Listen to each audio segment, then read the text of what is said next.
मनोज कुमार जी के JS study केंद्र के यूट्यूब चैनल में स्वागत है। हम लोग यहाँ डीएलएड से संबंधित जो क्वेश्चन पूछा जाएगा प्रधान शिक्षक परीक्षा में, उसमें से केवल यहाँ डीएलएड वाला क्वेश्चन ही देखेंगे। बाकी सामान्य ज्ञान जितने हैं वो तो अन्य वीडियो है, उस वीडियो में सब सामान्य ज्ञान एक ही रहता है। तो केवल हम लोग यहाँ डीएलएड वाला क्वेश्चन देखेंगे जो 75 नंबर का पूछा जाएगा प्रधान शिक्षक परीक्षा में। तो इसमें पहला है, निम्न में से कौन जन्मजात प्रेरक नहीं है। जन्मजात मतलब जन्मजात लक्षण नहीं है। तो आदत जो है जन्मजात नहीं है। आदत जो पड़ता है जन्म लेने के बाद किसी प्रकार का आदत पड़ता है। बाकी भूख लगना जन्मजात लक्षण है, प्यास लगना जन्मजात लक्षण है, और नींद आना जन्मजात लक्षण है। लेकिन आदत है, आदत किसी प्रकार का आदत जो बनता है वो जन्म के बाद उत्पन्न होता है। अगला है, शिक्षण अधिगम प्रक्रिया को प्रारंभ करने से पहले एक कुशल अध्यापक को क्या करना चाहिए। अच्छा अध्यापक क्या करते हैं पहले, मतलब पढ़ाने से पहले उनको क्या करना चाहिए। तो पहले अधिगम परिस्थितियाँ उत्पन्न करना चाहिए। कैसे समझ सके बच्चा, कैसे समझ सके उसको वैसा परिस्थिति उत्पन्न करना चाहिए, यानी अधिगम परिस्थितियाँ उत्पन्न करनी चाहिए, न कि दंडित करना चाहिए, गलत है। चुटकुले सुनाना चाहिए, ये भी समय पास है, और आराम करना चाहिए, ये भी समय पास है। तो अधिगम कुशल अध्यापक जो है वो करता क्या है, अधिगम परिस्थितियाँ उत्पन्न करता है। इस तरह की परिस्थिति उत्पन्न करता है कि बच्चे को मन लग सके पढ़ने में। अगला है साइजॉइड। साइजॉइड जो है वर्ग में किस प्रकार के बालक आते हैं। तो इसमें वर्ग में वैसे बालक आते हैं जिनका शारीरिक विकास उचित ढंग से नहीं हो पाता है। जिनका शारीरिक विकास उचित ढंग से नहीं हो पाता है वो साइजॉइड वर्ग में आता है। तो ऑप्शन में है क्या, मोटे स्वस्थ और लंबे शरीर वाले, नहीं ये नहीं होगा। प्रतिभाशाली और प्रखर बुद्धि वाले, ये भी नहीं होगा। दुबले पतले लंबे शरीर वाले, नहीं ये भी नहीं होगा। इनमें से कोई नहीं, यानी वैसे बच्चे आते हैं जिनका ठीक से विकास नहीं, बुद्धि मतलब ठीक से उसका शारीरिक विकास नहीं हो पाता है, उसी बच्चे को साइजॉइड के अंतर्गत रखते हैं। अगला है, विशिष्ट बालकों के अंतर्गत निम्न में से कौन सा बालक आता है। विशिष्ट बालक कौन होता है, जो पिछड़ा वर्ग का बालक होता है वो भी विशिष्ट होता है। प्रतिभाशाली बालक को विशिष्ट के अंतर्गत रखते हैं और मंद बुद्धि बालक को भी विशिष्ट के अंतर्गत रखते हैं। तो इसका मतलब इससे इनमें से सही हो जाएगा। अगला है, अपराधी बालक कौन है। कौन बालक अपराधी है, तो जो असामाजिक कार्य करे वो अपराधिक बालक है, ये सही हो जाएगा। ऑप्शन में दिले है जो शिक्षक के लिए सिरदर्द वर्ग, नहीं ये अपराधी बालक नहीं होगा, ऐसे ही नहीं होगा। जो कक्षा में अव्वल आते हैं ये भी अपराधी बालक नहीं हो सकता है। जो समाज में रहना पसंद नहीं करता ये भी अपराधी बालक नहीं हो सकता है। लेकिन जो असामाजिक कार्य करे वो अपराधी बालक कहलाता है। अगला है, स्मिथ ने शिक्षण की त्रिध्रुवी प्रक्रिया में कार्यवाहक माना। किसको कार्यवाहक माना, तो शिक्षक को। स्मिथ ने शिक्षण की त्रिध्रुवी प्रक्रिया में कार्यवाहक माना, किसको, शिक्षक को माना है। अगला, नवीन ज्ञान तथा नवीन प्रतिक्रियाओं का अर्जन करने की प्रक्रिया अधिगम प्रक्रिया है। यह कथन किसका है, तो वुडवर्थ का है। वुडवर्थ का कथन क्या है, बहुत ही महत्वपूर्ण है कि कथन के बारे में है कि नवीन ज्ञान तथा नवीन प्रतिक्रियाओं का अर्जन करने की प्रक्रिया अधिगम प्रक्रिया है। यह कथन किसका है, तो वुडवर्थ का है, वुडवर्थ महोदय का। अगला है, तत्परता का नियम। तत्परता का नियम किसने दिया, तो थार्नडाइक ने दिया। थार्नडाइक ने तत्परता का नियम किसने दिया, तो थार्नडाइक ने दिया। अगला है, रॉस ने संवेग के कितने प्रकार में बांटा है, तो 3 प्रकार में बांटा है। रॉस ने संवेग को कितने प्रकार में बांटा है, तो 3 प्रकार में बांटा है। तो संवेग को 3 प्रकार में किसने बांटा, तो रॉस ने बांटा। अगला है, भारत के संविधान में किसके लिए निःशुल्क अनिवार्य शिक्षा है, तो 14 वर्ष तक के सभी बच्चों के लिए निःशुल्क शिक्षा की व्यवस्था किया गया है भारतीय संविधान में। अगला है, शिक्षा मनोविज्ञान की उत्पत्ति का वर्ष कौन सा माना जाता है। शिक्षा मनोविज्ञान की उत्पत्ति का वर्ष कौन सा वर्ष माना जाता है, तो 1900 ईस्वी को माना जाता है। अगला है, पियाजे, जॉन पियाजे या जीन पियाजे था। पियाजे को औपचारिक संक्रियात्मक अवस्था बालक की किस आयु अवधि तक मानी जाती है, तो 11 से 15 वर्ष तक। पियाजे की औचिक संक्रियात्मक अवस्था बालक की किस आयु अवधि तक मानी जाती है? तो 11 से 15 वर्ष तक के। अगला है जड़ बुद्धि वाले बालक यानी मंद बुद्धि वाले बालक का IQ यानी बुद्धि लब्धि कितनी होती है? तो 71 से कम होती है। मंद बुद्धि वाले बालक जितने हैं उसका IQ जो होता है वह 71 से कम होता है। अगला है गर्भ में बालक को विकसित होने में कितने दिन लगते हैं? तो 280 दिन रहते हैं। माँ के गर्भ में बालक को विकसित होने में 280 दिन लगता है। अगला है नवजात शिशु का भार कितना होता है?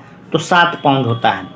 नवजात शिशु का 7 पाउंड वजन होता है। अगला है बुद्धि के बहुकारक सिद्धांत। बुद्धि के बहुकारक सिद्धांत का प्रतिपादन किसने किया?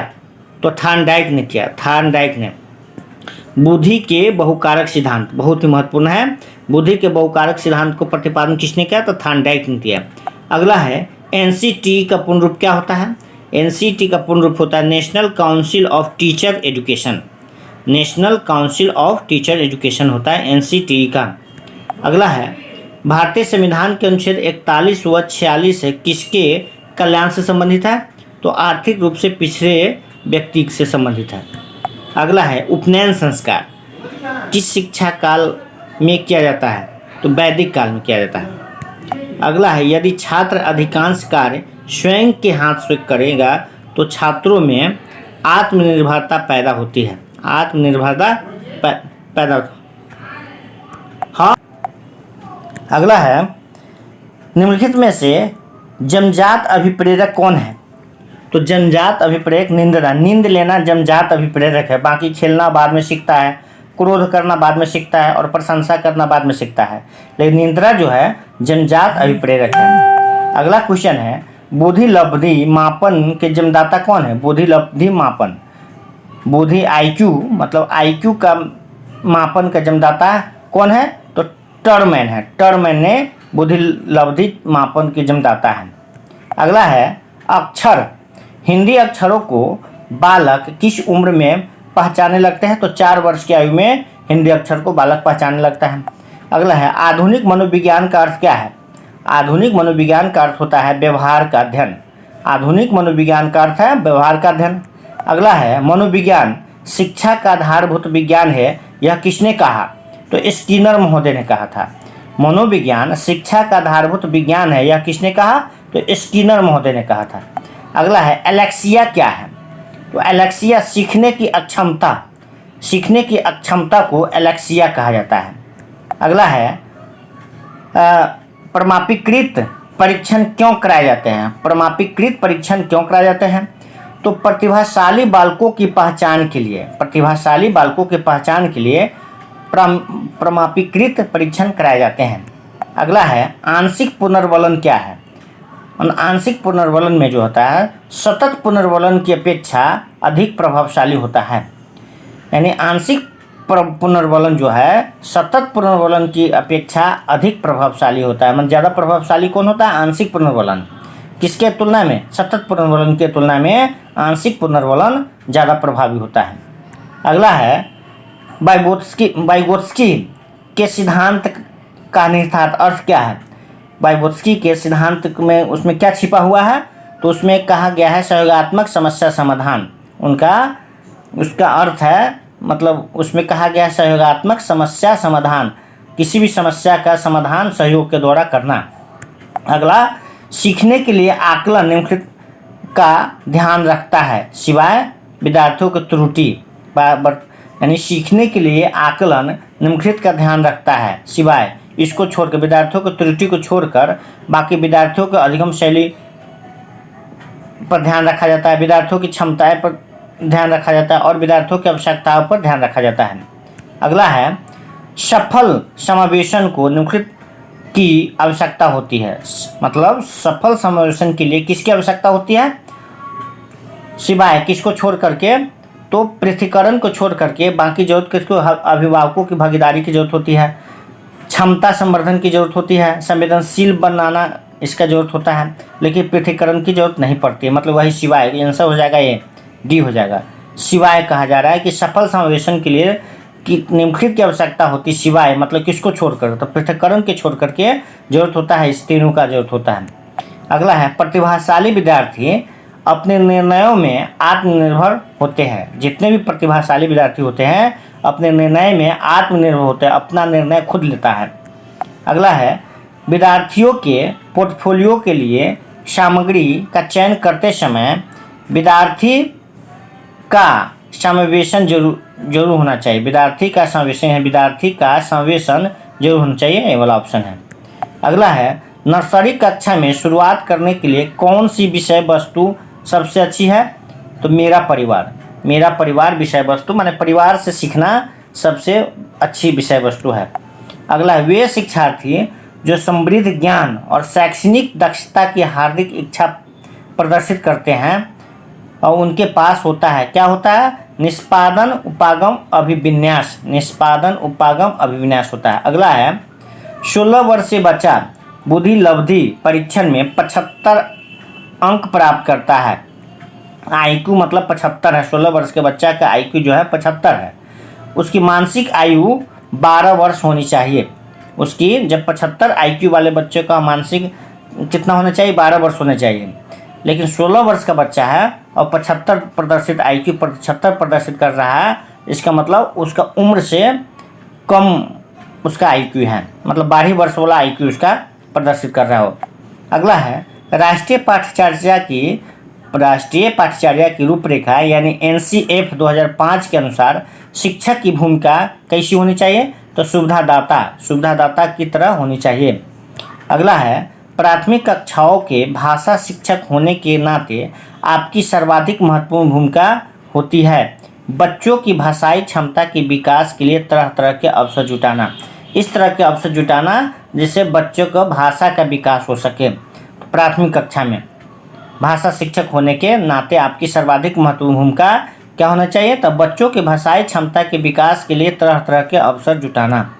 अगला है, एक शिक्षिका अपनी प्राथमिक कक्षा में प्रभावी अधिगम को बढ़ा सकती है। कैसे बढ़ा सकती है? तो विषय वस्तु को विद्यार्थियों के जीवन के साथ संबंधित करके, कोई भी विषय वस्तु है उसको विद्यार्थी के जीवन से जोड़ करके उसको ज़्यादा प्रभावी बना सकती है। अगला है, निम्नलिखित में से कौन से समाजीकरण के गौण वाहक हो सकते हैं? तो विद्यालय और पास पड़ोस जो है समाजीकरण के गौण वाहक हो सकते हैं। अगला है, तो इस तरह से हम लोग बाल विकास से संबंधित जो डीएलएड का जो क्वेश्चन पूछा जाएगा प्रधान शिक्षक के लिए, उसका कुछ क्वेश्चन को देखे हैं और प्रतिदिन इस कुछ क्वेश्चन को लेकर के आएंगे। तब तक के लिए धन्यवाद।